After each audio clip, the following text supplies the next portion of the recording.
मेरे दिल में आने वाला है बहुत ही धमाकेदार ट्विस्ट, जहां पर वृंदा को पड़ने वाला है घर में जाते ही एक जोरदार थप्पड़। जी हां, जैसे ही संजय उसे लेकर जाएगा अपने घर पर, वहां पर अब सब लोग बहुत ही ज्यादा गुस्से में होंगे, या फिर कहें कि सबको बहुत ही बड़ा सदमा लग जाएगा कि आखिर ये लड़की कौन है, इसकी मांग क्यों भरी हुई है और तुम शादी के कपड़ों में क्यों हो। जिसके बाद यहाँ पर संजय सबको समझाने की कोशिश करेगा और कहेगा कि सब मेरी बात सुनो तो सही, लेकिन भाई कोई उसकी बात सुनने को तैयार नहीं होगा। यहाँ पर अब सब जब वृंदा से पूछेंगे तो वृंदा कहेगी कि मेरी शादी हुई है इनके साथ। जिसके बाद यहाँ पर अब गुस्सा आ जाएगा कविता को और वो एक जोरदार थप्पड़ जड़ देगी वृंदा में और कहेगी तुम्हारी हिम्मत भी कैसे हुई ये सब बोलने की, तुम इस घर में नहीं रह सकती, समझा। मुझे पता है कि तुम गांव की लड़कियां ऐसी ही होती हो, तुमने पक्का फंसाया होगा ना संजय को, उसके साथ मीठी मीठी बातें की होंगी या फिर किसी और चीज में फंसाकर उससे शादी कर ली होगी, लेकिन मैं तुम्हें इस घर में बिल्कुल नहीं रहने दूंगी। जिसके बाद यहाँ पर जैसे ही वो उसे हाथ पकड़कर घर से बाहर निकाल रही होगी, तभी संजय उनका हाथ पकड़ लेगा और कहेगा कि आप रुक जाइए, पहले मेरी बात सुनिए कि क्या हुआ,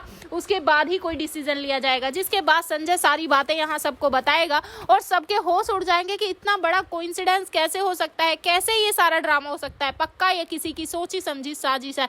जिसके बाद सब लोग इल्जाम लगाते नजर आएंगे वृंदा पर, लेकिन सविता वो कहेगी कि पहले इसकी बात तो सुनो, सब कुछ सही हो सकता है, मतलब हमें बैठकर बात करनी चाहिए। लेकिन यहाँ पर अब कविता उस पर चिल्लाएगी और कहेगी कि तुम तो चुप ही रहो, जो तुमने किया था वही इस लड़की ने किया है, लेकिन अब मैं चुप नहीं रहने वाली हूँ। जिसके बाद यहाँ पर स्वाति को जैसे ही पता चलेगा कि संजय की शादी हो गई है तो उसे बहुत ही बड़ा झटका लगने वाला है, क्योंकि भाई उसने तो इतने सारे सपने सजा रखे थे संजय के साथ शादी के, उससे प्यार करती थी, सब कुछ था, शादी होने भी वाली थी, लेकिन भाई अब वो बहुत ही ज्यादा नेगेटिव होने वाली है, क्योंकि यहाँ पर संजय ने उसे इतना बड़ा धोखा दिया है और ये बात वो बिल्कुल भी बर्दाश्त नहीं कर पाएगी। जिसके बाद अब वो खफा होगी वृंदा से और उससे अपने आप को कंपेयर करने की कोशिश करेगी, उसे बार बार नीचा दिखाएगी, बार बार उस पर हाथ उठाएगी। तो भाई देखना इंटरेस्टिंग होगा कि आखिर संजय कैसे सब कुछ संभालेगा और कैसे अपने घर के माहौल को सही रखेगा वृंदा के जाने के बाद। तो भाई आपको क्या लगता है एक्साइटेड आने वाले ट्विस्ट के लिए? क्या आप चाहते हैं कि जल्द से जल्द वृंदा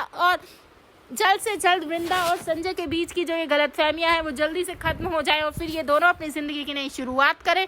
तो आप हमें कमेंट बॉक्स में कमेंट जरूर करें। ऐसी खबरों से जुड़े रहने के लिए आप हमारे चैनल को जरूर सब्सक्राइब कर लें।